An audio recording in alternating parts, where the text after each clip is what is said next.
எல்லா ஹவுஸ் ஒய்ஃபுக்கும் ரிட்டையர்மெண்ட் வந்தாச்சு. எஸ், ஸ்டெப்ஸ்டோன் ஆலம், Western Ghats, Pollachi near Kovai. 20+ luxurious amenities, lowest maintenance cost, ₹37 lakh.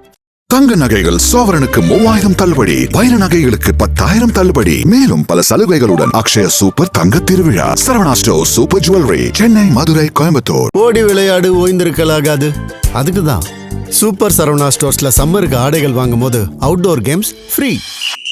ஓடு ஆடு விளையாடு. சூப்பர் சரவணா ஸ்டோர்ஸ் சம்மா கோடையை கொண்டாடலாம்.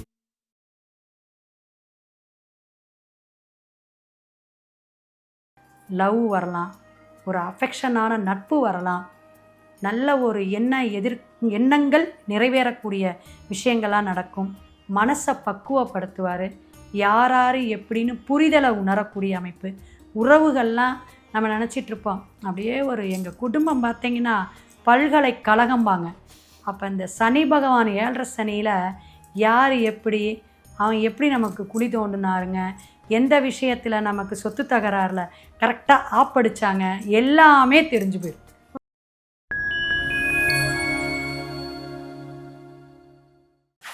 நேயர்களுக்கு வணக்கம். இன்னைக்கு நம்ம கூட சிவவாக்கு ஜோதிடர் கிருஷ்ணவேணி மேம் இணைஞ்சிருக்காங்க. வணக்கம் மேம். வணக்கம், நமஸ்காரம். ஓகே மேம், இந்த மே மாதத்துடைய மேஷம்ல இருந்து மீனம் வரை ராசிக்கு பலன்கள் எப்படி அமைஞ்சிருக்குன்னு பார்க்க போறோம் மேம். ஒரு ராசியா பார்த்துடலாம்.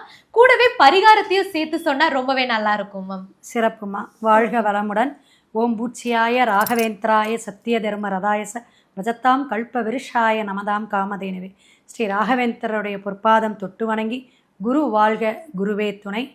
எல்லாருக்குமே இந்த மே மாதம் சிறப்பான ஒரு பலாபலனையும் ஒரு விமோச்சத்தையும் கொடுக்குறோம். ஏன்னா ரிசல்ட் வரக்கூடிய, நம்மளுடைய ஆட்சி மாற்றத்தை கொடுக்கக்கூடிய, தமிழ்நாட்டை திரும்பி பார்க்கக்கூடிய அளவுக்கு இந்த மாதம் அமையப்போகுது. மே 4ஆம் தேதி.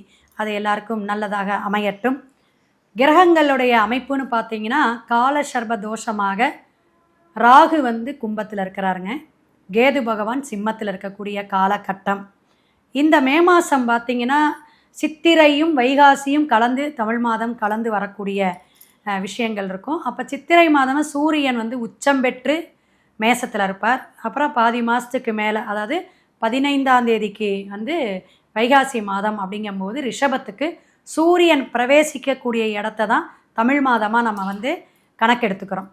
அப்படி வரிசையில் இந்த மாதம் வைகாசி விசாகம் மே மாதம் ரொம்ப சிறப்பு. அது கடைசிக்கு வருதுங்க. அந்த மாதிரி டைமில் வருது. அதாவது 30ஆம் தேதி வருது. இப்போங்க மே 30ஆம் தேதி முருகனுக்கு விசேஷமான உகந்த நாள். நடுவில் பார்த்திங்கன்னா அந்த அக்னி நட்சத்திரம் 4ஆம் தேதி ஆரம்பம். 28ஆம் தேதி அக்னி நட்சத்திரத்துடைய பிரதோஷமும் கலந்து அன்னைக்கு என்ன நடக்குதுன்னா அக்னி நட்சத்திரத்தோட தோஷ நிவர்த்தி. இந்த அக்னி நட்சத்திரமும் தோஷ நிவர்த்தியெல்லாம் சொல்லக்கூடிய அமைப்பு எதுனா கத்திரி வெயில்பாங்க. ரொம்ப இந்த வருஷம் எல்லா கிளைமேட்டுமே இந்த பராபவ ஆண்டு மோசமாக தான் இருக்கும், அதிவீதியமாக இருக்குன்னு வச்சுக்கோங்களேன். அப்போ எல்லா மாவட்டத்துலேயுமே வெப்ப கதிர்வீச்சுகள் அதிகமாக தான் இருக்கும். எல்லாருமே இந்த 10ஆம் தேதி 11ஆம் தேதிக்கு மேலே மே மாதமெல்லாம் நீங்கள் கொஞ்சம் வெளியே வராமல் ஒரு 10-11 மணிலேருந்து 3 மணி வரையும் வீட்டிலேயோ அல்லது ஆஃபீஸ் ஒர்க்கை மட்டும் பார்க்குறது ரொம்ப நல்லது. வெயிலில் உடம்பு தொந்தரவுகள், உஷ்ணம் அதிகமாயிரும். அதை பாதிப்புக்கு உள்ளாகாமல் இருக்கணும். ஏன்னா இந்த காலேஜ் அட்மிஷனு அது இதுன்னு நிறையா உங்களுக்கு அலைச்சல்கள்லாம் இருக்கும். பிள்ளைங்களுக்கு நல்ல நல்ல சீட்டு கிடைக்கக்கூடிய அமைப்பு உண்டு. இதில் கடைசியில் வாக்கிய பஞ்சாங்கப்படி உங்களுக்கு மே கடைசிக்கு பெயர்ச்சி ஆகக்கூடிய ஒரு ஸ்பெஷல் சுபகிரகம் குரு பெயர்ச்சி வருது. ஜூன் 2ஆம் தேதிங்கிறது திருக்கணிதப்படிங்க. இந்த மாதிரி விசேஷ அமைப்புகள் இருக்கிறதுனால வளர்பிறையாக வரக்கூடிய சுப முகூர்த்தங்கள் இருக்குது. சதுர்த்தி சஷ்டி விரதம் ரொம்ப விசேஷம் இந்த மாதத்தில். அமாவாசை தர்ப்பணம் கொடுக்கறது அதைவிட விசேஷமான விஷயங்கள் நடக்கும். ஸோ இந்த மாதிரி கிரக அமைப்பில் நம்ம இப்போ குழந்தைங்களுக்கு நல்ல சீட்டு கிடைக்கணும், காலேஜ் கிடைக்கணும் அப்படின்னா சங்கடகரா சதுர்த்தி வழிபாடு எடுத்தால் ரொம்ப நல்லாயிருக்கும். இனி நம்ம மேசம் முதல் மீனம் வரை ஒவ்வொரு ராசிக்காரர்களுக்கும் இந்த ஆங்கில மாதம் மே மாதம் என்ன சிறப்பு பலன் அப்படிங்கிறத பார்ப்போம். வீடியோக்குள்ளே போவோம். ஓகே மேம், கடைசியா மீன ராசிக்கு இந்த மே மாத பலன்கள் எப்படி அமைஞ்சிருக்கு? மே மாதம் மீனத்துக்கு அப்படிங்கிறது, நீந்திக்கிட்டே இருந்தேன், திக்கு தெரியாமல் இருந்தேன், மதில் மேல் பூனையாக இருந்தேன், இப்படி கண்ணை கட்டி காற்றுல விட்டுட்டாங்க அப்படிம்பாங்க. இதெல்லாம் என்னான்னு மீனராசிக்கு தான் புரியும், உங்களுக்கு புரியாதுமா. அப்பேற்பட்ட விஷயங்கள்லாம் போராடிக்கிட்டு இருக்கக்கூடிய அமைப்பில் இந்த மே மாதம் அவங்களுக்கு சித்திரை மாதமும் வரக்கூடிய இந்த வைகாசி மாதமும் இணைவில் இந்த மே மாதம் பின்னாடி வந்து நல்ல ஒரு விஷயத்தை கொடுக்கும்.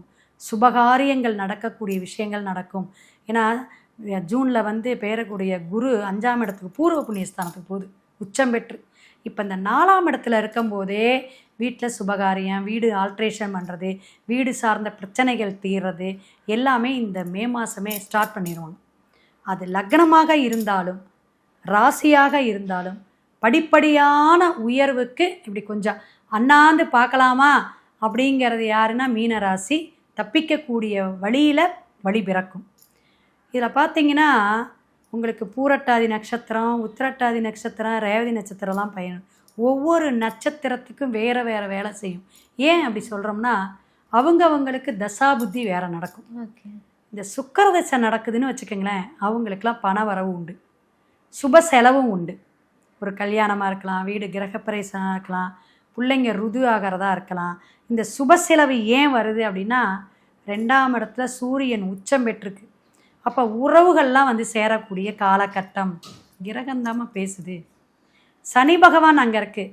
அப்போ நம்ம என்ன செய்யணும், தாராளமாக சாப்பாடு போடு, அன்னதானம் போடு, அக்கா தங்கச்சி அண்ணன் தம்பி உறவுகளை கூப்பிட்டு சோறு போடு. நீ வெளியே வந்து இல்லாதவங்களுக்கு போடணுங்கிறது இல்லை. இப்போ சித்திரை மாதம்லாம் பார்த்திங்கன்னா நிறைய திருவிழா வரும். திருவிழாவில் அந்த கடா விருந்து அல்லது விருந்துகள் எப்போயுமே தினமே அன்னதானம் உண்டு. அதில் எல்லாம் தானம் தர்மம் பண்ண சொல்லி சிம்மத்தையும் மீனத்தையும் தான் ஜாதகம் பார்க்க வரும்போது சொல்லிடுறேங்க. எந்த அளவுக்கு நீங்கள் தானம் பண்ணுறீங்களோ இந்த ஜென்ம சனியோட தாக்கம், 7.5 சனி பகவானுடைய தாக்கம் எல்லாமே குறையும். கொடுக்க தான் ஊற தான் ஊற்றும்பாங்க. அப்போ நம்ம தானம் தர்மம் கொடுக்க சனி பகவானோட தாக்கம் நீங்கும். எளிமையாக இருங்க, அடக்கமாக இருங்க, நல்ல எக்ஸசைஸ் பண்ணுங்க. இந்த வீர தீர செயல்லாம் பண்ணாதீங்க. வண்டியில் சர்க்கஸ் பண்ணாதீங்க. மீனராசியும் சிம்மராசியும் 2 வீலராக இருக்கட்டும் 4 வீலராக இருக்கட்டும் ஜாக்கிரதையாக போகணும். ஒன்று வண்டிக்கு அடியப்படும், இல்லாட்டி உனக்கு கால் உடையும். கவனமாக இருக்கணும். ஏன்னா அவருடைய விஷயமே என்னென்னா தாட்டு போட்டு தஞ்சாவூர்னு இருந்தால் ஒரு அடி கொடுத்துருவார், மட்டுன்னு ஒன்று தலையில் வச்சுருவார். யாருங்க? சனி பகவான். ஆனால் அவர் மாதிரி ஒரு பாடம் படிப்பினை கொடுக்கறதுக்கு வேறு யாருமே கிடையாது கிரகத்தில். அதனால தான் ஈசன் பட்டம் பெற்றவர் யாருன்னா சனீஸ்வர பகவான். ஸோ நவகிரகத்தில் அவர் வந்து உட்காரனால லவ் வரலாம், ஒரு அஃபெக்ஷனான நட்பு வரலாம், நல்ல ஒரு எண்ணங்கள் நிறைவேறக்கூடிய விஷயங்கள்லாம் நடக்கும். மனசை பக்குவப்படுத்துவார். யார் எப்படின்னு புரிதலை உணரக்கூடிய அமைப்பு. உறவுகள்லாம் நம்ம நினச்சிட்ருப்போம் அப்படியே ஒரு எங்கள் குடும்பம் பார்த்திங்கன்னா பல்கலைக்கழகம்பாங்க. அப்போ இந்த சனி பகவான் 7.5 சனியில் யார் எப்படி அவன் எப்படி நமக்கு குழி தோண்டினாருங்க, எந்த விஷயத்தில் நமக்கு சொத்து தகராறில் கரெக்டாக ஆப்படிச்சாங்க எல்லாமே தெரிஞ்சு போயிடும். இதை நான் நிறைய பேர்த்துக்கு சொல்லியிருக்கேன். அப்படி புரிதலை வந்து கொடுக்கக்கூடிய விஷயங்கள் சனி பகவான் நிறைய தாக்கத்தை கொடுத்தாலும் படிப்படியான உயர்வை, நல்ல சுபகாரிய நிகழ்ச்சியை, குடும்பத்தில் குதூகலத்தை கொடுக்கக்கூடிய மாதமாக மே மாதம் இருந்தாலும் நம்ம இந்த மாதம் என்ன வழிபாடுனா ஜீவசமாதி வழிபாடு. ஏன்னா பௌர்ணமி, சித்ரா பௌர்ணமிலாம் கண்டிப்பாக நீங்கள் மனசு ரொம்ப சஞ்சலமாக இருப்பீங்க. கடலில் சமுத்திரத்துக்கிட்டே போய் உட்கார்ந்துக்கலாம். அப்படி இல்லை குலதெய்வத்துக்கு போகலாம், இல்லாட்டி ஜீவசமாதி சித்தர் வழிபாடு நான் எடுக்கிறேன்னா அங்கே போய் உட்காந்துக்கோங்க. அமைதியாக உட்காந்து தியானம் பண்ணுங்க. இந்த நம்ம மீனராசியவே தினமும் 2 தடவை குளிங்கன்னு சொல்கிறேன். ஏன்னா ஜலராசி. நெற்றியில் எப்பயுமே சந்தனமோ குங்குமமோ வச்சுக்கணும். நெற்றி வெறும் நெற்றியாக இருக்கக்கூடாது. மீனராசிக்கு மே மாதம் அற்புதமாக மாதமாக இருக்கட்டும். சிவாய நம. திருச்சிற்றம்பலம். மேஷம் முதல் மீனம் வரை எல்லா ராசிக்காரர்களுக்கும் இந்த மே மாத பலன்கள் எப்படி அமைஞ்சிருக்குன்னு எங்க கூட பகிர்ந்துட்டதுக்கு ரொம்பவே நன்றி மேம். சிவாய நம. திருச்சிற்றம்பலம். வாழ்க வளமுடன்.